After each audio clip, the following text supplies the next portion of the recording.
Estamos começando pela TV Lem Paraíba, o programa Falando de Cristo. E o nosso entrevistado de hoje é o Gustavo Luiz. Muito obrigado pela tua presença, mas antes de qualquer coisa, te peço para você que se inscreva no nosso canal, ative o sininho, para que você possa receber mais notificações de vídeos como este. Como disse, Gustavo Luiz aqui marcando presença em nosso primeiro programa. E nós começamos com uma pergunta muito importante. Quanto tempo, Gustavo, você se converteu e como foi a sua conversão? Já fazem 10 anos. 10 ou 11 anos? 11 anos? São 11, né? 11 para 12 anos, né? Eu sou natural de Lem Paraíba. Eu fui morar no Rio e fui trabalhar com música. Eu já tenho 30 anos de música. Mesma coisa para o meu tempo de rádio, são 30 anos de rádio. E, de repente, eu penso em voltar para Lem Paraíba. Vou resumir, tá, gente? Porque essa história é longa, que misericórdia. Aí eu morava no Rio e decidi voltar para Lem Paraíba para ser padre. Porque para ser padre. E eu era líder do grupo de jovens aqui na cidade, da Pastoral da Juventude. Isso na Igreja Católica? Na Igreja Católica. Eu fiquei uma vida, foram mais de 20 anos na liderança ali da Pastoral da Juventude. E foi uma bênção, uma época que eu tenho muito carinho, uma recordação muito boa daquela época. Para quem estiver assistindo e foi dessa época, né, foram vários DNJs que a gente organizou, que é o Dia Nacional da Juventude. E essa igreja era localizada onde? Ou é localizada? Não, no caso, no caso da igreja, quando eu era católico, a gente ficava, eu era da igreja aqui de Santa Rosa, mas também ajudava no Morro da Conceição, ajudava a cidade inteira, eu ficava trabalhando com a cidade inteira. Eu tinha uma liderança ali com a Pastoral da Juventude, e eu sempre tive essa ligação com o evangelismo e tudo mais.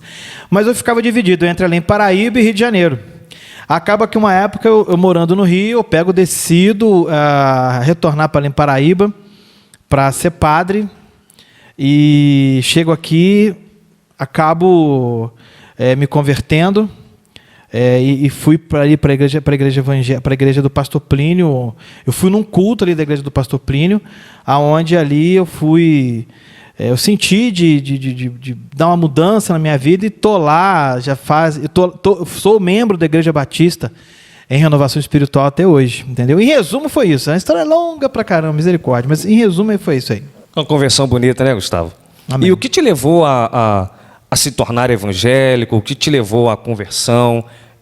Foi um convite que você recebeu por alguém? Não, eu comecei eu falo assim, as pessoas falam assim, quando algumas pessoas falam o que aconteceu? Foi ler a Bíblia. Eu falo, gente, vocês que estão assistindo aqui esse programa, tenham o hábito de ler a Bíblia. Eu acho que, às vezes, outro dia uma pessoa me perguntou se a pessoa de determinada religião ela é cristã. E eu falo muito o seguinte, olha, a gente vai para a palavra de Deus, vai ler a Bíblia, e ali você vai entender se você é evangélico, se você eu não vou dizer assim, evangélico. Eu falo que eu me entendi de ser um cristão com mais excelência. Entende? Agora eu respeito o católico, o espírita, o ateu, o agnóstico, mas se você quer saber se você é cristão, ou se você... Porque as pessoas... Outro dia a pessoa me falou, mas quem é cristão é quem segue Cristo. Eu não concordo muito bem com isso. Eu entendo o seguinte, o que é cristão? Cristão é um pequeno Cristo. Cristão é um pequeno Cristo. Então, você viver... as pessoas, quando você se converte, quando você se torna um cristão, as pessoas têm que ver Cristo em você. Tem que ser luz do mundo, né? Tem que ser luz do mundo. As pessoas têm que falar... Hebreus 12:1 fala o quê? Que para você andar com persistência o caminho que te foi proposto, porque tem uma turma de testemunhas te observando. Deus ele está de olho na nossa fé. Mas o mundo, ele está de olho nas nossas obras. E às vezes as pessoas que não vão nem na igreja, mas observam aquele cristão passando, Exato. deixando de exemplo, acaba se convertendo através da própria atitude dele. Eu falo assim, você quer saber se você é cristão? Porque a questão da conversa... Por exemplo, quando alguém falava comigo assim, eu era católico, e alguém falava determinadas coisas comigo, aquilo me chateava. Então hoje eu tenho o mesmo carinho com os irmãos, com essas pessoas que são católicas, com os espíritas, com as pessoas que não creem em Deus. Eu acho que eu conheço muitas pessoas que são pessoas boas e não são evangélicas. E você chegar às vezes, ficar arrumando às vezes uma polêmica, eu acho besteira. O que eu falo? Gente, vai para a Bíblia. A Bíblia é o melhor caminho, né? Pronto, acabou. A Bíblia é o manual de instrução do cristão. Verdade. E eu lendo a Bíblia, foi acontecendo isso. Porque, gente, vocês que estão assistindo o programa aqui hoje, talvez às vezes você vai ficar no hábito de querer fazer a pessoa mudar. E, Varão... Não é por força, né, Varão? Nem por força, nem por violência, e sim pelo toque do Espírito Santo. O que trabalhou no meu coração a conversão foi o Espírito Santo. Eu era do segmento religioso, eu era católico, mas eu comecei nesse meu processo de ir para ser padre, no meu processo de... Porque você chegou a estudar também? Eu fiquei um ano sendo observado. Como é que funciona? Comigo foi assim, ó, eu peguei e fiquei em observação por uma pessoa para ver se eu tinha realmente vocação para ser padre. Esse fica mais ou menos um ano, mais ou menos. Aí aconteceu, foi até com o padre Márcio Arthur, que não está mais em Paraíba. E nesse processo... eu já estava lendo a Bíblia quando eu morava no Rio, e eu comecei a ler mais a Bíblia ainda. Acabou que eu comecei a entender que aquilo que eu estava lendo na Bíblia e eu estava estudando não estava dando certo em relação com a minha vida naquele momento. E a palavra de Deus é muito clara também na questão de escandalizar. Então eu tinha determinadas opiniões que já não condizia mais com a realidade religiosa que eu vivi. E aquilo foi abrindo o seu olho cada vez mais. Aquilo foi abrindo meus olhos. Então, acontece. Eu falo muito isso. Tipo, tem gente... Outro dia a gente estava conversando com o Dauro, no estúdio aqui. Padre tinha que casar. Não, padre tem uma ordenança que vem lá do Vaticano, pai bola e tal, que padre não casa. Então, eu já sabia. Quando eu queria ser padre, eu sabia... Que você não poderia casar. Que eu não poderia casar. Aí eu pego, me torno padre, me estudo lá 7 anos, e depois eu fico assim, não, mas agora eu quero que os padres casem. É besteira. Não é legal isso. Entendi. Eu acho que nós temos que... A primeira coisa que funciona, você que está aí assistindo a gente, é respeitar. Aí eu comecei... Quando você se converte, você vai abrir seus olhos, você vai expandir, vai amplificar a sua visão em uma série de coisas. Uma das coisas, primeiro, a gente veio para amar. O cristão imita Cristo. Se eu imito Cristo, Cristo amava, Cristo não julgava. Verdade. Então eu tenho que distribuir amor para as pessoas. Eu trabalho muito com recém-convertidos. Eu sou apaixonado de lidar com recém-convertidos, então não estava dando. Eu estava ficando demais, e eu tenho meu filho, eu tenho minha esposa, e a gente tem que ter juízo. É muita responsabilidade, né? Não, fica só com igreja, não adianta. É Deus, depois família. E eu queria também ter um tempo para poder cuidar dessa coisa. Eu pedi para sair, e eu comecei a cuidar dessa turma de recém-convertidos. Então, eu falo assim, a gente tem que trabalhar o amor, não julgar. Verdade. Entendeu? E, Gustavo, atualmente, no cenário que nós estamos vivendo, no cenário que nós estamos vendo aqui, não somente no Brasil, mas no cenário mundial, as pessoas estão buscando hoje mais a Deus por aquilo que Ele é ou por aquilo que Ele pode dar? Então, a minha esposa, eu vou contar uma história para você agora. Agora eu vou falar da minha esposa agora. A gente estava... Ela está aqui. Ela está aqui vendo a gente aqui. Eu namorava a Cíntia e eu morava em Juiz de Fora. E eu estava fazendo um trabalho missionário lá em Juiz de Fora. Eu só fui entender que era um trabalho missionário quando eu cheguei lá. E um dia a gente estava ali conversando de madrugada, pelas madrugadas. O que Deus fez comigo? Me mandou para Juiz de Fora e mandou essa abençoada para Barra do Piraí. Então nós tínhamos um hábito de conversar nas noites. Aí um dia ela me vira, cara, eu estava passando uns apertos, mega aperto.com mesmo. E ela me vira, eu já estava mega estressado, e fala comigo assim, Gustavo... se Deus não te der o que você está pedindo, você vai abandonar Ele? Mas eu tive um arranca-rabo com a Cíntia, rapaz, eu briguei. Falei, você está louca? Eu estou passando esses apertos todos aqui, já estou... Quando eu saio do Rio e venho para cá, porque que aconteceu? Quando eu me converti, uma das coisas que aconteceu foi que eu perdi tudo. Perdi meu dinheiro. Hoje eu não trabalho mais com música secular, eu vivo só com música, eu trabalho com música evangélica. Você já fez parte de banda de música também? Já fiz, já viajei. Banda de garagem? Banda de garagem. Viajou com artistas já também? Fazia televisão, trabalhei com artista, fiz um montão de coisa. E acaba que eu largo tudo, largo essa vida de dinheiro, de glamour, entre aspas. Sim. E vem para Belém Paraíba. Então, minha vida para cá, eu comecei a viver de cesta básica. A igreja Batista em Renovação Espiritual, na pessoa do pastor Plínio de Paula, que é o presidente da igreja, mais o meu vice lá, que é o líder do meu ministério, líder espiritual do meu ministério, o pastor Marcelo Balbino. Como essa igreja me manteve. A minha igreja me manteve, eu me pagava minhas contas de água, de luz, eu ganhava cesta básica, mas era uma vergonha monstruosa, eu já estava assim no ápice do meu estresse.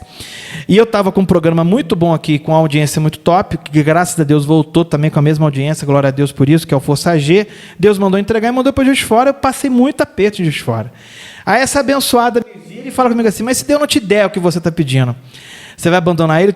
Mas eu tive uma briga com a Cíntia, mas foi a briga, eu acredito quase que a gente termina, porque eu falei assim, gente, eu estou passando um monte de aperto nessa vida, e agora você vem e me fala que se eu não ganhar, não, eu tenho que ganhar alguma coisa. Aí desligamos o telefone, obrigado. Aí quando você se converte, Deus faz uma promoção com você, Ele te faz o Espírito Santo morar em você. E o Espírito Santo começou a falar assim, meu filho, você está lidando comigo por interesse? Como é que é isso? Falei, caraca, velho. Começa a incomodar, né? Começa a falar com você. Falei, pera um pouquinho, eu estou sendo interesseiro. Não pode. Aí eu liguei para ela, me desculpei.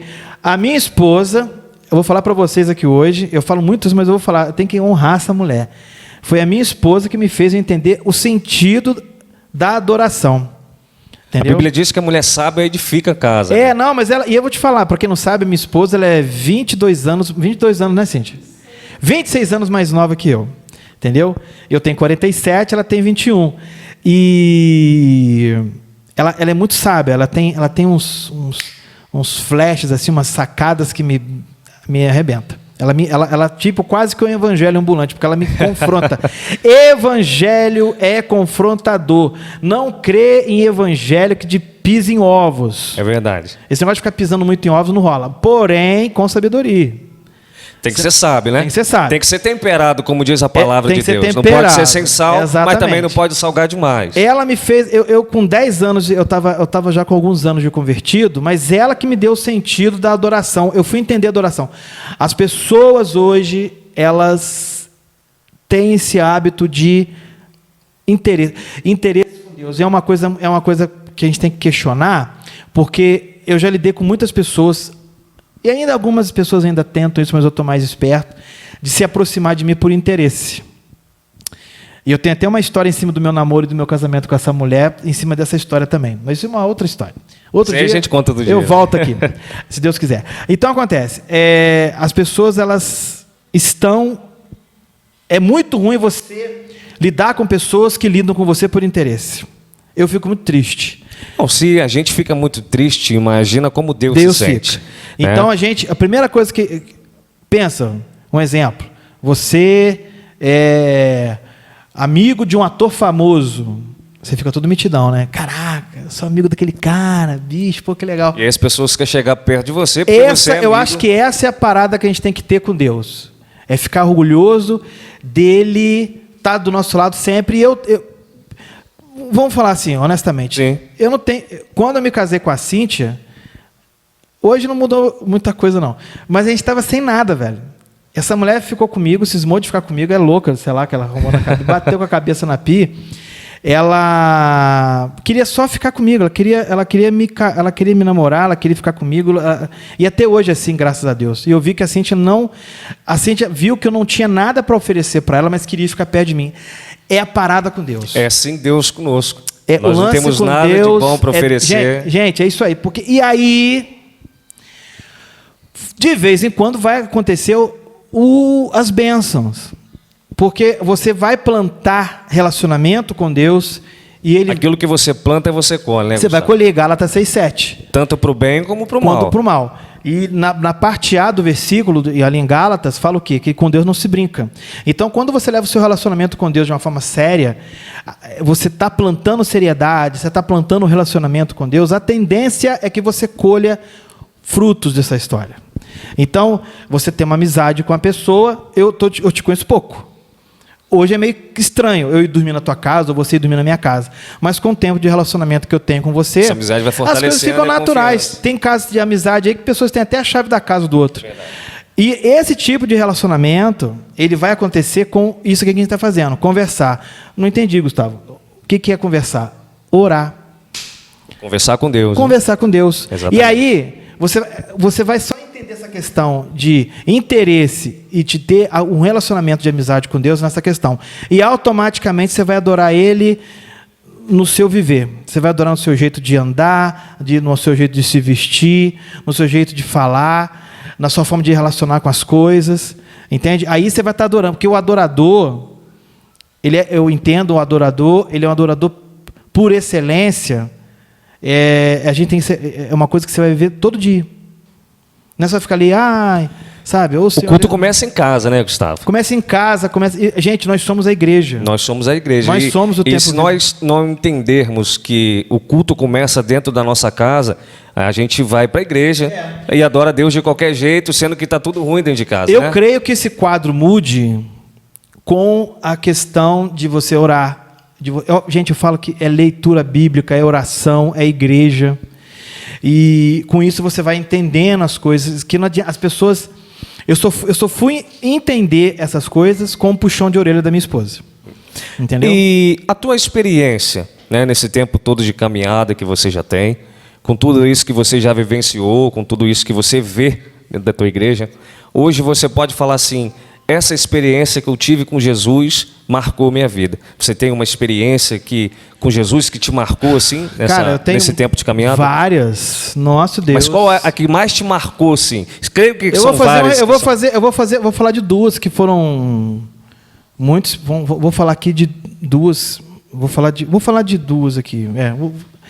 Foi meu CD, o meu primeiro CD, que quando eu voltei, uma vez eu estava na rodoviária de Juiz de Fora.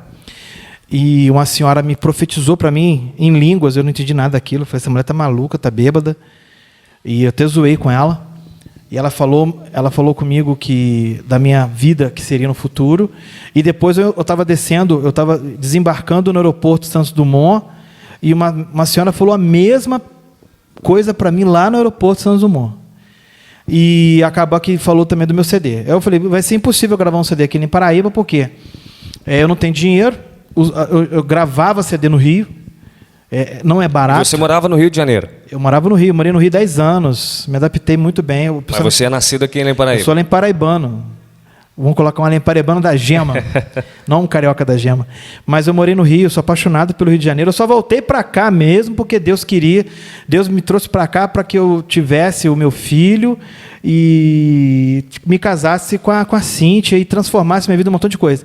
Chegando aqui, surge a história do CD.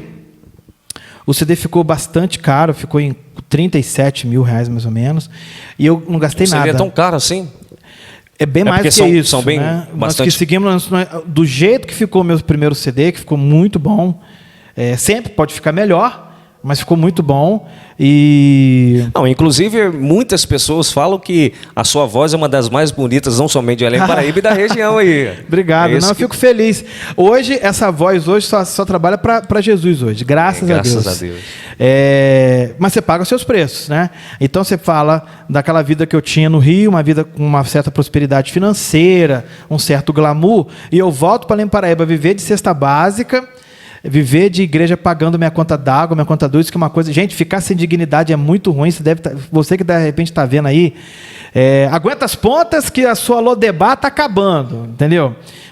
Seu tempo de Lodebar, vai despedindo de Lodebar aí que já está acabando. O rei vai mandar buscar, em nome de Vai Jesus. mandar buscar. O rei vai lembrar de você daqui a pouquinho, vai cantar a tua senha, você está vindo para o nosso lado aqui, em nome de Jesus. Mas assim, aí acabou que ficou caro e eu não gastei esse dinheiro. Esse dinheiro foi de oferta e surgiu das mais variadas formas. Então, tinha situações do tipo, estava faltando R$50 para ir no estúdio em 2 barras para gravar bateria. Aí tiveram pessoas que debocharam de mim, a pessoa me gritava do outro lado da rua que Deus mandou te dar R$50. Exatamente o que eu precisava. E meu casamento com a minha esposa. A gente se casou, eu namorei a minha esposa 6 meses. Se eu estiver falando errado, que você me corrija, hein, Cíntia? Não pode errar não, hein? A gente namorou 6 meses, a Cíntia ficou comigo. Eu tenho uma história com a Cíntia de botijão de gás. Um outro dia eu conto essa história, ela tá rindo ali. Mas é tema de pregação esse negócio. E a Cíntia me conheceu na pindaíba.com mesmo. Não tinha nada, Gustavo. Nada. Eu passei por situações... Só tinha fé, né? Para não dizer que não tinha nada. Porque eu tinha uma casa aqui em Paraíba que estava caindo aos pedaços. Gente, tem muita história doida. Aí, a minha casa estava condenada pela Defesa Civil. Minha casa era muito derrubada. Onde era a localização? Santa Rosa. Santa Rosa. Ela já não existe. Ela está lá, mas não é minha mais. E eu morri de rir que teve um episódio que um garoto, 2 rapazes pararam em frente à minha casa e eu sempre gosto de ficar com a janela fechada. Eu não gosto de ficar com a janela aberta. E eu tô vendo os dois falando assim, aqui que mora o Gustavo Luiz. Você tá maluco, rapaz? Vê se o Gustavo Luiz vai lá num barraco desse que é nos pedaços. Falei, assim mesmo, miserável, rapaz. Aí, assim, e a minha esposa, na época me namorava, ela me conheceu nessas condições. E era nessas condições que eu fazia o Força G na Juventude FM, que era um programa, fazer programa de rádio. O Dauro Machado, que está aí, que tem um programa dele, já é líder de audiência aí, sabe? Não é barato fazer um programa de rádio. E naquela situação, naquela pindaíba, terceira história que eu estou contando aqui, era manter o meu programa no ar. Hoje eu estou com 2, que daqui a pouco a gente vai falar também. Mas eu tinha o Força G também. Como é que eu mantive esse programa no ar? Não sei, Deus mantive. Eu tenho várias experiências. Gente, eu não creio em livre-arbítrio. Agora você vai se chocar aí agora, né? Você vai escandalizar. Mas eu não creio. O livre-arbítrio é para quem é criatura de Deus. Existem diferenças. Criatura de Deus faz o que quer. Todo mundo é criatura de Deus. Todo mundo. Mas nem todo mundo é filho de Deus. Existe diferença. O filho de Deus, ele passa a deixar Deus toma conta da vida dele 100%. Então Deus é dono da tua vida no completo. Tá? Deus é dono da tua vida no completo. Dono da sua vida pessoal, dono da sua vida sentimental. Ele nos ensina a viver através da palavra, né, Gustavo? Exatamente. Deus é dono da tua vida financeira. Entende? Então, aí, você vai entender o seguinte. Você tem um filho. Qual a idade dele? Tem 3 filhos. Uau! Deus te abençoe. Você é um 3 filhos. Você é um cara empolgado. É um cara empolgado. Né? Por exemplo, o meu filho, ele faz o que eu quero. Ele não faz o que ele quer. E quando, por exemplo, meu filho hoje estava brincando com meu sobrinho hoje lá em casa, no chuveirão. E ele pegou e ficava assim, pai, pode ligar o chuveirão? Pai, pode ligar? Meu filho pegou... Pedir direção, né? Pedir direção. Meu filho não faz nada que eu não concorde, o que eu não autorize. A nossa vida com Deus é a mesmíssima coisa. Deuteronômio 28:2 diz o quê? Se você me obedecer, as bênçãos de Deus alcançam você. Então, obediência. Quando a gente obedece uma ordem, quando a gente obedece vamos colocar uma ordem de Deus, a gente não tem escolha. Ou minto, tem. Mas... Quem obedeceu não, né? Se você continuar lendo... depois confiram ali, em Deuteronômio 28, é um capítulo inteiro. A primeira parte são das bênçãos de quem obedece. E a segunda parte do capítulo são das pessoas que não obedecem. E aí o pau come. Aí dá ruim.com. Como diz meu pastor, né? The house in the spancation. Entende? Então, assim, eu falo assim, que para que as coisas aconteçam na tua vida, você tem que obedecer a Deus. Se você não obedecer a Deus, não funciona. A partir do momento que nós obedecemos a Deus... Aí as coisas funcionam. Aí as coisas começam a caminhar. Porque foi aquela história do jovem. Eu faço tudo que tem que fazer. Como é que eu faço para ir para o céu, para ser salvo? Aquela conversa toda que todo mundo já conhece. Jesus fala com ele, vende tudo que você tem e me segue. Porque antes de Jesus olhar para aquilo que você é por fora, ele te olha por dentro. Justamente. Aí acabou que o garoto faz? O garoto pega e fala assim, pera um pouquinho, eu vou pegar meus bens e vender, então não vai lá. Gente, e nessa passagem, o que está querendo dizer ali? Jesus não queria que ele ficasse pobre. Não é isso. Ali ele está falando o seguinte, abandona os seus pensamentos, abandona seus preceitos, abandona o que você tem por... princípios e passa a viver os meus pensamentos. Nós sabemos que aquele jovem era um jovem religioso, que estava dentro dos templos, guardava a lei, porém tinha um coração ainda no dinheiro, né? Tinha um coração nos bens. Mas eu acho que a gente não deve focar muito nessa questão da grana. Não era só isso, eu trouxe bem mais profundo. Jesus queria que ele abandonasse o pensamento dele. Jesus queria que ele... Tem uma música minha chamada Sonhar os Sonhos de Deus. Tipo assim, esquece tudo que você sabe. E agora vai ser comigo. Exatamente. É aquela coisa que eu te falei agora no início do nosso bate-papo aqui. As pessoas têm que ver Jesus Cristo em você. Como é que eu vou ver Jesus Cristo em você? É você pensando como Jesus Cristo. Sacou? Muito interessante. Gustavo, para dar continuidade aqui, como é ser membro da igreja, onde tem por presidente o querido pastor Plínio de Paula? Eu falo que... É uma responsabilidade muito grande, né, Gustavo? Ainda mais estar na liderança também. Coitado, o meu pastor, ele tá assim, sabe? Não tem muito cabelo na cabeça, tadinho.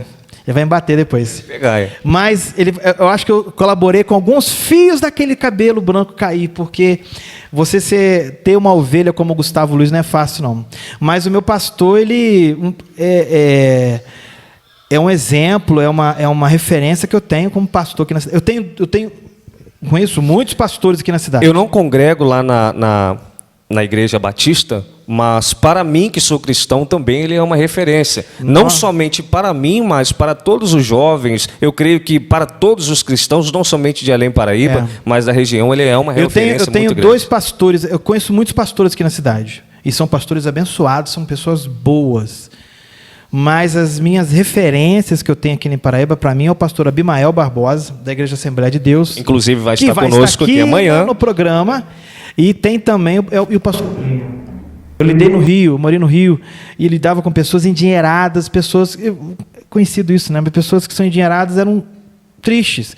E eu fazia show, às vezes, no interiorzão da Bahia, no sertãozão ali, sabe, no Agreste. Eu já fiz... Gente, eu conheci essa questão de ver pessoas muito pobres, mas pessoas que eram felizes também. Então, essa prosperidade, o que me incomoda talvez um pouco seria essa prosperidade. Essa teologia da prosperidade, essa forma de isso me incomoda um pouco. E a forma como está sendo levado o evangelho nos dias de hoje, na questão musical, na questão... As pessoas se tornou meio que grife, eu ser evangélico. Entende? E qual a passagem bíblica que você mais gosta, assim, ou que ficou marcada na tua vida? Então, é uma só ou você pode contar mais? Vamos colocar uma, se tem mais, né? Eu tenho uma, eu falo que eu vivi, eu falo que é Romanos 12, versículo 2, né? Não viva como as pessoas deste mundo, mas deixe que Deus as transforme por completo a mudança da mente de vocês. É que essa versão tem uma versão uma versão mais nova. Mas a outra versão fala para que a gente possa viver uma vida diferenciada com Deus, a vontade dele, é para a gente não se conformar com esse mundo. Ela fala na minha cabeça, no meu entendimento, ela fala de metanoia. É uma das passagens mais que me marcam. Eu tenho outras, né? Mas já que você falou uma só, vai ser só. E assim, Gustavo, falando do seu CD agora um pouco, se a pessoa quiser adquirir, que está nos ouvindo agora, nos assistindo, como que ela faz? O que acontece? O meu primeiro CD, ele acabou. Já esgotou? Já esgotou. Você fez quantos? Foram feitas apenas 1000 cópias. 1000 cópias. Deus mandou para mim 1000 cópias. Vou ser bem honesto com vocês, a maioria desses CDs eu dei. Entendi. Tinha situação de eu ir cantar numa igreja, aí a pessoa chegava e falava comigo assim, eu queria tanto CD. Queria tanto CD, mas hoje não tenho condição. Mas eu via que a pessoa era muito humildezinha. Eu já passei por situações engraçadíssimas de chegar eu faço muito... Agora não mais, por causa da questão do Covid e tudo mais. Mas daqui a pouco estamos de volta aí na tua igreja também. Depois, por favor, coloca meu nome aqui. Vou colocar. Meu contato aí para o pessoal ir lá e tal. Tem meu Instagram, minha página. A gente já tá colocando tudinho aqui. Meu canal do YouTube também. E... Você tem um canal no YouTube também? Tem canal do YouTube também. Tá colocando aqui também. Exatamente. Aí acontece. Pessoas me procurando querendo cassete. Falei, deu ruim, né? Não tem CD. Aí eu acabava dando. E hoje, eu estou assim, desse meu primeiro CD, nós foram 5 músicas que as pessoas conhecem aqui na região. Música da sua autoria mesmo? Não, como é que foi? Aqui em Paraíba tinha uma banda chamada Banda Eficácia, que tinha uma turma muito boa e tudo mais. E eu voltei para Paraíba, o Luciano Rezende, que é um dos líderes da banda Eficácia, não sei se acabou, se ela está arquivada, congelada. Gustavo, eu quero que você volte, eu quero que você venha cantar com a gente no Eficácia. Era uma banda de heavy metal evangélica. E no decorrer do caminho, Deus tocou o coração do Luciano e falou: olha, Gustavo, Deus mandou te dar um CD solo. Deus te quer como cantor solo. E nós, todas as músicas do... Aí nós fizemos o quê? Nós tiramos essa visão de rock and roll, de heavy metal, e fizemos mais um... O meu trabalho é com pop rock. Pop rock. Nós saímos daquela visão de rock and roll, de heavy metal, e colocamos uma visão mais pop rock. Acabou que nós escolhemos as músicas, todas as músicas e as letras do CD são do Luciano Rezende. E a produção desse primeiro CD é dividida comigo e nós somos os produtores do CD e tudo mais. E você pensa em estar gravando um segundo CD, um DVD?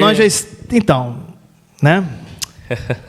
Vamos dar aquele... Breaking news aqui agora no canal do nosso amigo aqui. O que acontece? Nós já estamos fazendo o segundo trabalho. Então, o que vai acontecer? A ideia é da gente colocar as músicas do primeiro CD e a música e o meu projeto novo que se chama Ver o Sol. Ninguém estava sabendo, agora está sabendo aqui agora. Primeira mão. De primeira mão. E vai ser um projeto que se chama a Tour Ver o Sol. Nós fizemos... Já fica o convite também para quando você lançar o CD, você vir aqui Vamos cantar. Vamos aqui para falar também. Vamos estar apresentando o seu trabalho lançar também. O clipe e tudo mais. Então foi assim, a gente pegou... Aí nós já estamos fazendo um segundo CD. Não vai ser um CD, vai colocar tudo em plataforma. Então as 5 músicas do primeiro CD e as músicas novas desse meu projeto novo, que é o Ver o Sol... vão tudo ficar em plataforma. Provavelmente, quando eu for em uma igreja, a gente vai dar um jeito de levar um pouco de CD ali para poder vender ou dar, não sei lá o que vai acontecer. Nós já estamos gravando a música nova, que vai se chamar Solução, vai ser a primeira música de trabalho. Essa música Solução era de uma banda antigona aqui de Paraíba, evangélica, chamada Santa Fé. Os mais antigos, né, os jurássicos, né, do meio evangélico devem lembrar. Tinha um Beto na bateria, o Renato Vaz no baixo, o Luciano Rezende para variar na guitarra. Eu acho que era isso mesmo, tinha mais alguém talvez no teclado. Essa música, aliás, Solução, é do Renato Vaz. Ela foi feita em 89, estava lá esquecida no tempo. Aí um dia eu fui fazer um trabalho com eles lá, ouvi a música e falei: manda ela para cá, agora é minha. Benção demais. Bom, esse é o Gustavo Luiz, nosso entrevistado de hoje. Gustavo, muito obrigado pela tua presença. Também agradeço a tua esposa, teu filho que veio aqui também acompanhando. A todos vocês que ficaram até agora conosco pela TV Lá em Paraíba. E dá suas palavras finais, se você quiser deixar uma mensagem também para quem está nos assistindo. Aceite o Senhor Jesus como o único e verdadeiro Salvador. Mas a maneira mais fácil disso acontecer na tua vida também é você ler a Bíblia. É você começar a ler a Bíblia. Infelizmente, você não. A gente falou que agora de ver Cristo nas pessoas. E infelizmente, os últimos exemplos que nós estamos assistindo na mídia nos últimos tempos, infelizmente, não tem sido nada muito bom. Mas nós temos que entender uma coisa: nós somos péssimos juízes. No início do bate-papo aqui hoje nós estávamos falando sobre isso. Nós somos chamados para amar. Deus não dá nada para a gente fazer que seja impossível de ser feito. Se é uma ordenança de Deus, amar o outro como Jesus nos ama, amar os outros com os defeitos e limitações dela, como Jesus me ama e te ama com os nossos defeitos e as nossas limitações. Deus não manda a gente julgar, porque nós somos péssimos juízes. O juiz supremo dessa história toda é Deus. Então, fique na paz, leiam a Bíblia. Deus abençoe a cada um de vocês que está vendo esse programa aí. Lembrando que tem o Celebrai acontecendo de segunda a sexta-feira. Não podemos deixar de falar disso. Exatamente. Quais os dias do programa, justamente. Horário. Tem o Celebrai que acontece de segunda a sexta-feira na Juventude FM, de 5 às 7 da noite, ou das 17 às 19 horas ali na Juventude FM, de segunda a sexta-feira. Você está encerrando o seu dia ligado ali com o Gustavo Luiz. E no domingo à tarde tem também o Gustavo Luiz levando para você ali o Força G Sunlight, entendeu? Pregando a palavra para você, te fazendo companhia. Então, ouve lá Juventude FM. Quero falar do meu Instagram. Meu Instagram é Gustavo Luiz. Depois você vai colocar esse troço aqui embaixo. Meu canal, meu Instagram é Gustavo Luiz _FG Depois tem o meu Instagram do meu ministério, que é o ministério.forcag, e tem também o meu canal do YouTube, é youtube.com/forcag, e o G é maiúsculo grandão. Obrigado e Deus abençoe vocês. Tchau, tchau. Tchau, tchau.